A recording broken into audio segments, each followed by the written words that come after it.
ഈ ഒരു കാര്യം മനസ്സിലാക്കി. ഇപ്പം ഇത്രയും ദിവസം നമ്മൾ യാത്ര ചെയ്തു. അനക്ക് ഈ ഇന്നൊക്കെ എത്രയും വയസ്സ് 10-15 വയസ്സിന് താഴെയാണ്. പക്ഷെ എനിക്ക് ശരിക്കും എൻ്റെ സെയിം വൈബാണ് എത്താൻ തോന്നുന്നത്. കാരണം ഒരേ പ്രായം. കാരണം എന്താ, നീ തന്ത വൈബാണ്, ഞാൻ കുട്ടി വൈബും. അത് ഈ മനസ്സിലാക്കുക. അനക്കിപ്പോൾ തോന്നണെന്താ സെയിം ഏജാന്നല്ലേ ഞങ്ങളുടെ തോന്നണം. അതിൻ്റെ വ്യത്യാസം എങ്ങനെയാണ്, ഞാനിപ്പോഴും ചെറിയ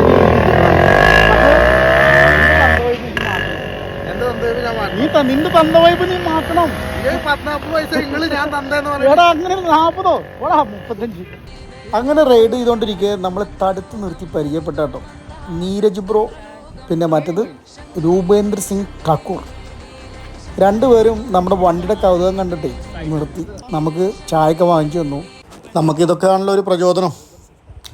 അങ്ങനെ നമ്മുടെ വണ്ടി ഫുൾ ടാങ്ക് എണ്ണ അടിച്ചിട്ട് നമ്മളിങ്ങനെ പോയിക്കൊണ്ടിരിക്കുകയാണ്.